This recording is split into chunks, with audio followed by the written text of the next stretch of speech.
भाइयों और बहनों, आज हम एक ऐसे रहस्य से पर्दा उठाने जा रहे हैं जो न सिर्फ आपको चौंकाएगा बल्कि आपकी सोच को भी बदल देगा। क्या आपने कभी सुना है कि एक हिंदू ऋषि ने हजारों साल पहले एक ऐसे व्यक्ति की भविष्यवाणी की थी जो बाद में इस संसार के उद्धारकर्ता के रूप में जाना गया, जिसका नाम था यीशु मसीह। जी हां, वही यीशु मसीह जिनका उल्लेख बाइबल में है और जिनका संदेश आज भी लाखों लोगों का जीवन बदल रहा है। पर क्या यह केवल बाइबल की कहानी है या फिर इसका उल्लेख हिंदू धर्म ग्रंथों में भी है? आज हम जानेंगे कि कैसे वेदों में एक ऐसे व्यक्ति की बात की गई है जो पापों का हरण करता है, जो एक वृक्ष पर बलिदान चढ़ता है और जिसका लहू संसार के उद्धार का माध्यम बनता है। ये बातें किसी कल्पना की तरह लग सकती हैं, लेकिन ये वेदों में लिखी हुई हैं। ऋग्वेदा, यजुर्वेदा और अथर्ववेदा में। इन ग्रंथों में प्रजापति नाम से एक दिव्य सत्ता का वर्णन किया गया है। वह प्रजापति जो सबका रचयिता है, सबका पालन करता है और अंत में सबके लिए अपने प्राणों का बलिदान देता है। वेदों में लिखा है कि प्रजापति निर्दोष होगा, फिर भी वह स्वयं को बलिदान करेगा। उसे पेड़ से बांधा जाएगा, उसका रक्त बहाया जाएगा और उस रक्त से मानवता के पाप धोए जाएंगे। क्या ये बातें आपको कहीं सुनी सुनाई सी लगती हैं? क्या यही तो यीशु ने नहीं किया था? यीशु भी निर्दोष थे। उन्होंने भी अपने शत्रुओं के लिए प्रार्थना की। उन्होंने कहा, हे पिता, इन्हें क्षमा कर, क्योंकि ये नहीं जानते ये क्या कर रहे हैं। बाइबल बताती है कि यीशु क्रूस पर चढ़ाए गए, उनके हाथ और पांव में कीलें ठोकी गईं और उन्होंने अपना लहू बहाकर पूरी मानवता के लिए उद्धार का रास्ता खोला। क्या यह मात्र संयोग है कि वेदों में भी वही बात कही गई है, या फिर यह एक गूढ़ भविष्यवाणी है जो 3000 साल पहले एक हिंदू ऋषि ने देखी थी? यजुर्वेद में एक मंत्र है, प्रजापति को वृक्ष पर बांधा गया, उसका बलिदान मानवता के लिए दिया गया और उसका रक्त पापियों के उद्धार का माध्यम बना। ऐसा कौन हो सकता है जो स्वयं पवित्र हो फिर भी दूसरों के लिए बलिदान दे? वेद कहते हैं प्रजापति ही सच्चा मार्ग है। बाइबल कहती है यीशु ही मार्ग है, सत्य है और जीवन है। क्या ये दोनों एक ही बात कह रहे हैं? क्या वेदों के प्रजापति और बाइबल के यीशु एक ही आत्मा है? यह सवाल आपके मन में आना स्वाभाविक है। क्या हमारे प्राचीन ऋषियों ने यीशु के आने की भविष्यवाणी की थी? क्या उन्होंने देखा था कि एक दिन एक ऐसा व्यक्ति आएगा जो न जाति देखेगा, न धर्म, बल्कि सबके लिए अपने प्राण न्यौछावर कर देगा? ऋग्वेद में एक और उल्लेख आता है जहां कहा गया है, एक कन्या से एक दिव्य पुरुष जन्म लेगा जो दुख सहकर संसार का मार्गदर्शक बनेगा। क्या यह इशारा मरियम और यीशु की ओर नहीं है? बाइबल भी कहती है एक कुंवारी के गर्भ से बालक उत्पन्न होगा। क्या यह केवल समानता है या कोई गहरी आध्यात्मिक सच्चाई? प्राचीन काल के एक ऋषि धीरगत्मा, जिन्होंने अथर्ववेद में लिखा, एक दिन ऐसा आएगा जब सत्य का अवतार होगा, वह अपमान सहेगा फिर भी प्रेम करेगा।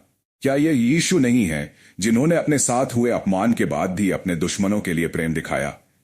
दोनों ग्रंथों में एक बात साफ साफ झलकती है, एक दिव्य पुरुष जो बलिदान देगा, जो प्रेम करेगा, जो पापों को धोएगा और जो मानवता को नया जीवन देगा।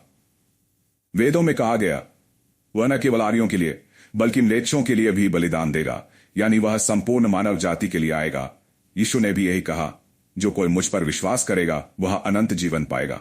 एकता, प्रेम और उद्धार, यही है दोनों संदेशों का मूल।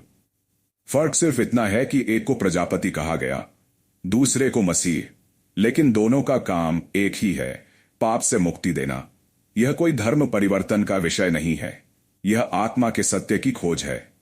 यह जानने का प्रयास है कि हमारे ऋषियों ने क्या देखा था और यीशु ने क्या किया। जब हम इन दोनों को जोड़ते हैं तो एक अद्भुत चित्र सामने आता है, एकता का, करुणा का और प्रेम का। अब सोचिए, अगर प्राचीन ऋषि सचमुच यीशु को देख रहे थे तो यह साबित होता है कि सत्य केवल एक ही है और वह सीमाओं में नहीं बंधा। यह सत्य न हिंदू है न ईसाई, यह सत्य केवल सत्य है और यह सत्य हमें जोड़ता है ईश्वर से, एक दूसरे से और अपने अस्तित्व से। तो चलिए इस खोज को यही नहीं रोकते, अभी बहुत कुछ सामने आना बाकी है। हम अगले भाग में देखेंगे कैसे वेदों में और गहराई से यीशु मसीह के चिन्ह छिपे हुए हैं और कैसे यह भविष्यवाणी आज भी लोगों को नई आशा दे रही है। भाइयों और बहनों, स्वागत है इस खोज के दूसरे भाग में, जहां हम जानेंगे और भी अद्भुत तथ्य जिन्हें जानकर आप दंग रह जाएंगे। पहले भाग में हमने जाना कैसे वेदों में प्रजापति का वर्णन यीशु मसीह से मेल खाता है। अब हम देखेंगे कुछ और वेद मंत्र जो भविष्य की एक महाशक्ति की बात करते हैं। ऋग्वेद कहता है, ओत्यन जातम वसुधा पश्यंती यो मृत्यु मत्यो आपतर्थवास्यात, अर्थात उसे पृथ्वी देखेगी जो मृत्यु पर विजय पाएगा। यीशु ही थे जिन्होंने मृत्यु को हराया। वह मरे लेकिन तीसरे दिन जी उठे और आज भी जीवित है। क्या यह केवल बाइबल की कहानी है या फिर हमारे प्राचीन ऋषियों ने उस महान विजय की झलक पहले ही देख ली थी? यजुर्वेद में एक और मंत्र आता है, यज्ञेन यज्ञम अयजंत देवा। इसका अर्थ है देवताओं ने यज्ञ के द्वारा एक महान यज्ञ किया और उस यज्ञ में खुद प्रजापति बलिदान बना। यहां प्रजापति एक यज्ञ है, यानी स्वयं को चढ़ाने वाला बलिदान। यही तो यीशु ने किया। वह स्वयं यज्ञ बने, किसी अन्य को नहीं चढ़ाया बल्कि अपना ही शरीर और रक्त अर्पण किया। अथर्ववेद में एक स्थान पर लिखा है, एकं सत विप्रा बहुधा वदंती, यानी सत्य एक ही है लेकिन ज्ञानी उसे अलग अलग नामों से पुकारते हैं। क्या यह हमें यह नहीं सिखाता कि ईश्वर का स्वरूप भिन्न हो सकता है पर उसका उद्देश्य एक ही होता है? यीशु मसीह को संसार में अलग अलग नामों से जाना गया, कहीं उद्धारकर्ता, कहीं सेवियर, कहीं मसीहा और शायद भारत में प्रजापति। एक हिंदू विद्वान ने कहा था, जब मैंने वेदों को गहराई से पढ़ा तब मुझे एक चमत्कारी व्यक्ति की छाया दिखाई दी, जो पाप को हराता है, जो प्रेम में सबसे बड़ा है और जिसने अपने प्राणों को दे दिया। इस विद्वान ने और आगे जाकर लिखा, यीशु मसीह का चरित्र वेदों के प्रजापति से मेल खाता है और इस मेल में कोई संयोग नहीं है, यह ईश्वर की योजना है। अब जरा ध्यान दीजिए, वेदों में अग्नि का भी महत्व है। अग्नि को शुद्धता, प्रकाश और मार्गदर्शक कहा गया है। यीशु ने भी कहा, मैं जगत की ज्योति हूं, जो मेरे पीछे चलेगा वह अंधकार में नहीं चलेगा।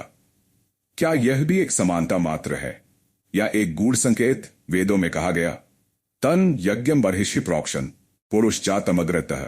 यहां पुरुष की बात हो रही है, वह आदि पुरुष जिसे यज्ञ में चढ़ाया गया और उसके अंगों से संपूर्ण ब्रह्मांड की रचना हुई। यीशु भी वह आदि पुरुष हैं। बाइबल कहती है, सब कुछ उसी के द्वारा रचा गया और उसके बिना कुछ भी नहीं बना। क्या यह दोनों ग्रंथों का मिलन नहीं है? अब आप सोच रहे होंगे, अगर यह बात इतनी स्पष्ट है तो आज तक किसी ने इस पर जोर क्यों नहीं दिया? तो जान लीजिए, सत्य कभी जोर से नहीं बोलता, वो धीरे धीरे आत्मा में उतरता है। वो इंतजार करता है कि कब कोई उसकी खोज में आए, कब कोई उसे स्वीकारे। यीशु का प्रेम बाधाओं से परे है। वो धर्म नहीं मांगते, ना जात पात देखते हैं। वो बस एक पवित्र हृदय खोजते हैं जो कहे, हे प्रभु मुझे स्वीकार करो। अब आप स्वयं विचार करें, क्या यीशु ही वेदों के प्रजापति हो सकते हैं? क्या वेदों में छुपा सत्य यीशु के बलिदान से मेल खाता है? अगर हां, तो यह आपका निमंत्रण है उस सत्य की ओर बढ़ने का, जिसने न केवल बाइबल में बल्कि वेदों में भी अपने संकेत छोड़े हैं। यह केवल ज्ञान की बात नहीं, यह आत्मा की यात्रा है। एक ऐसा मिलन जहां भारत की आध्यात्मिक विरासत यीशु के प्रेम से जुड़ती है। अब समय है हम अपनी धार्मिक दीवारों को तोड़ें और उस दिव्य सत्य को अपनाएं जो सबको जोड़ता है, ना कि बांटता है। वेदों ने कहा, सर्वे भवन्तु सुखिनः सर्वे सन्तु निरामया। यीशु ने कहा, मैं आया हूं ताकि तुम जीवन पाओ और बहुतायत से पाओ। एक ही संदेश दो अलग जबानों में, एक ही प्रेम दो अलग रास्तों से, लेकिन मंजिल ताक ही है। भाइयों और बहनों, हमारी यह खोज और भी गहरी होती जा रही है। अब हम तीसरे भाग में प्रवेश कर रहे हैं जहां कुछ ऐसे रहस्य सामने आएंगे जो सदियों तक छुपे रहे। क्या आप जानते हैं कि वेदों में केवल प्रजापति का ही नहीं बल्कि उनके आने के समय, उनके जीवन के उद्देश्य और उनके कष्टों का भी उल्लेख किया गया है? अथर्ववेद में एक मंत्र है, ऋतस्य पंथा अनुविद्यमानः। इसका अर्थ है सत्य का मार्ग वही है जो ज्ञात किया जा सके। यीशु ने भी यही कहा, मैं ही मार्ग हूं, सत्य हूं और जीवन हूं। जब सत्य दोनों ओर से एक जैसा बोले तो समझ लीजिए कि यह ईश्वर की योजना है। ऋग्वेद में एक जगह लिखा है, वृक्षस्य शीर्षे अधिसन्निविष्टः ना स पश्यति कश्चन, अर्थात वह वृक्ष के शीर्ष पर चढ़ाया गया पर किसी ने उसे पहचाना नहीं। क्या यह वही वृक्ष नहीं है जिसे हम क्रूस कहते हैं? यीशु भी क्रूस पर चढ़ाए गए। बहुतों ने देखा पर कम ही लोग पहचान पाए कि वह कौन था। वेदों ने इस अज्ञात बलिदान को दिव्य रहस्य कहा है, क्योंकि यह बलिदान किसी पूजा का हिस्सा नहीं था। यह तो प्रेम का सर्वोच्च प्रदर्शन था। आइए एक और मंत्र की ओर। यजुर्वेद कहता है, हिरण्यगर्भः संवर्तताग्रे भूतस्य जातः पतिरेक आसीत। अर्थ, स्वर्णमय गर्भ से उत्पन्न एक ही प्रभु था जो सभी सृष्टि का स्वामी बना। बाइबल भी यही कहती है, वह आरंभ में ईश्वर के साथ था और वही सब कुछ का सृजन करता है। क्या यह भी केवल एक संयोग है? क्या यह संकेत नहीं कि दोनों धर्म ग्रंथ एक ही स्वर को प्रकट कर रहे हैं? एक स्वर जो युगों से बोल रहा है प्रेम, बलिदान और उद्धार की भाषा। अब एक और उल्लेख सामवेद में गाया जाता है, एकन यज्ञन कृणुते ब्रह्मणस्पति तमिदन विश्वम बलिन हिनोति। एक यज्ञ जो ब्रह्मा के वचन से हुआ और जिसे समस्त संसार ने बलि के रूप में अपनाया। क्या यह उसी बलिदान की ओर संकेत नहीं करता जो यीशु ने दिया था? यीशु को वचन कहा गया। बाइबल कहती है, आरंभ में वचन था, वचन ईश्वर के साथ था और वचन ही ईश्वर था। वेदों का ब्रह्मणस्पति और बाइबल का वचन, क्या यह दो नाम हैं एक ही परम सत्य के? इस सत्य को जानना आपके जीवन को बदल सकता है। आपका हृदय पूछ सकता है, अगर यह सब सही है तो मुझे क्या करना चाहिए? उत्तर है, खोज जारी रखिए और अपने मन को खोलिए। यीशु धर्म बदलने नहीं आए, वो जीवन बदलने आए। वो भारत की धरती पर पैदा नहीं हुए, लेकिन भारत के ऋषियों ने उन्हें पहचाना। भारत आध्यात्मिकता की भूमि रही है। यहां के ऋषि सनातन सत्य की खोज में थे। उन्होंने उस सत्य को देखा जिसे हम आज यीशु के रूप में जानते हैं। वेदों की यह भविष्यवाणी ना तो ईसाइयों की बपौती है, ना ही किसी संप्रदाय की। यह सबके लिए है, क्योंकि सत्य सभी का होता है। अब सोचिए, अगर यीशु मसीह का बलिदान वेदों में भविष्यवाणी के रूप में छिपा था, तो क्या इसका अर्थ यह नहीं कि उनका संदेश भारत के लिए भी था? जी हां, भारत के लिए भी प्रेम, भारत के लिए भी उद्धार, भारत के लिए भी आशा। इसलिए यह स्क्रिप्ट किसी धर्म का प्रचार नहीं, बल्कि सत्य का उद्घाटन है। यीशु ने कहा, जो सत्य को जानता है वह मुक्त हो जाएगा। वेदों ने कहा, सत्यम वद धर्मचर, सत्य बोलो, धर्म पर चलो। जब दोनों एक बात कहते हैं तो समझिए कि ईश्वर बोल रहा है, दो अलग अलग माध्यमों से। आपका धर्म कोई भी हो, आपकी पूजा पद्धति चाहे जैसी हो, अगर आप प्रेम करते हैं, सत्य को खोजते हैं, तो आप उसी ईश्वर की ओर बढ़ रहे हैं जिसकी बात यीशु ने भी की और ऋषियों ने भी। यही वह सत्य है जो सीमाओं को मिटाता है, हृदयों को जोड़ता है और आत्मा को शांति देता है। तो आज अपने हृदय से पूछिए, क्या आप इस प्रेम को अपनाने के लिए तैयार हैं? यीशु आज भी बुला रहे हैं, ना किसी मत के नाम पर, ना किसी परंपरा के नाम पर, बल्कि केवल प्रेम और अनुग्रह के नाम पर। भाइयों और बहनों, हमारी यह अद्भुत यात्रा अब अपने अंतिम पड़ाव पर है, लेकिन यह अंत नहीं, बल्कि एक नई शुरुआत हो सकती है। आपके लिए, आपके जीवन के लिए। हमने साथ में जाना वेदों में छिपे वो संकेत जो एक ऐसे व्यक्ति की ओर इशारा करते हैं जो पवित्र है, बलिदानी है और प्रेम से भरा है। जिसे वेदों ने प्रजापति कहा, बाइबल ने यीशु कहा, लेकिन असल में वह वही एक है जो सारी मानवता के लिए आया। आज दुनिया धर्म के नाम पर बंटी हुई है, लेकिन सत्य एक ही है जो प्रेम करता है, जो क्षमा करता है, जो जीवन देता है।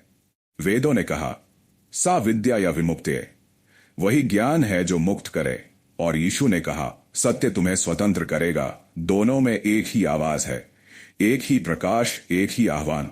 क्या आपने कभी सोचा है कि एक हिंदू ऋषि जो हजारों साल पहले जंगल में ध्यान कर रहा था, उसने उस आत्मा को देखा होगा जो आकर पूरी दुनिया के पापों को धो देगा? क्या वह ऋषि उस पल में यीशु मसीह को देख रहा था? शायद उसी ने वेद में लिखा, पुरुषोत्तमो यज्ञाय अग्नि रूपेण प्रतिष्ठित। वह परम पुरुष यज्ञ के अग्नि रूप में प्रकट हुआ। वही यज्ञ, वही बलिदान, वही परम पुरुष यीशु। आज आपको कोई धर्म अपनाने के लिए नहीं कहा जा रहा, ना किसी पंथ को छोड़ने के लिए कहा जा रहा है। आपसे केवल यह निवेदन है कि सत्य को जानिए, प्रेम को पहचानिए और उस परमात्मा को अपने हृदय में स्थान दीजिए जो सदियों से आपको पुकार रहा है। वह कहता है, हे थके हुए और बोझ से दबे हुए लोगों, मेरे पास आओ, मैं तुम्हें विश्राम दूंगा। क्या आपको विश्राम चाहिए? क्या आपके जीवन में भी दर्द है, अकेलापन है या शांति की तलाश है? तो जान लीजिए, जिसे वेदों ने देखा, जिसकी भविष्यवाणी ऋषियों ने की, वही आपके लिए आया है। यीशु ने ना तो दौलत मांगी, ना जाति देखी, ना आपकी पूजा की शैली। उन्होंने बस एक चीज चाहिए, आपका दिल। क्या आप उन्हें अपना दिल देंगे? कहिए, प्रभु यीशु, अगर आप वही प्रजापति हैं जिसे मेरे ऋषियों ने देखा, तो मैं आज आपको स्वीकार करता हूं। मुझे बदल दीजिए, मेरे जीवन को नया बना दीजिए। इस प्रार्थना से कुछ पल पहले आप केवल एक दर्शक थे, लेकिन अब आप एक खोजी आत्मा हैं। वेदों ने भी कहा, उत्तिष्ठत जागृत प्राप्य वरानि बोधत। उठो, जागो और श्रेष्ठ ज्ञान को प्राप्त करो। तो आज उठिए, जागिए और उस दिव्य ज्योति की ओर कदम बढ़ाइए जो हर अंधकार को मिटा सकती है। यीशु केवल पश्चिम के नहीं, वो पूर्व के भी हैं। वो केवल गिरजाघरों के नहीं, वो मंदिरों के हृदय में भी प्रकट हो सकते हैं, क्योंकि उन्होंने कहा, मैं हर उस व्यक्ति के दिल में वास करता हूं जो मुझे प्रेम करता है। आपका दिल ही उनका मंदिर बन सकता है। वो मंदिर जहां ना मूर्ति होगी, ना दीपक, लेकिन वहां होगा आपका टूटा हुआ हृदय और उनका भरपूर प्रेम। क्या आप तैयार हैं इस अंतिम लेकिन सबसे महत्वपूर्ण निर्णय के लिए? इस वीडियो को देखने का संयोग कोई इत्तेफाक नहीं था। यह आपके लिए एक बुलावा था, स्वर्ग से आया एक निमंत्रण। आज आप एक ऐसे रहस्य को जानते हैं जिसे हजारों सालों से छुपा रखा गया था। अब यह आपके हाथ में है कि आप इस सत्य को केवल सुने या अपने जीवन का हिस्सा बनाएं। अगर यह स्क्रिप्ट आपके दिल को छू गई है, तो इसे अकेले मत रखिए। इसे शेयर कीजिए ताकि और भी लोग जान सकें कि एक हिंदू ऋषि ने 3000 साल पहले जिसे देखा था, वही आज आपको जीवन देना चाहता है। भाइयों और बहनों, हमारा यह सफर यहीं समाप्त होता है, लेकिन आपकी आत्मा की यात्रा अब शुरू होती है। यीशु आपको प्रेम करते हैं। वो हमेशा करते रहे हैं और हमेशा करते रहेंगे। शांति आपके साथ हो, प्रेम आपके साथ हो, प्रेम आपके साथ हो और सत्य आपके भीतर हो। धन्यवाद। जय मसीह, जय सत्य, जय प्रेम, जय हाइंद। भारत माता की जय।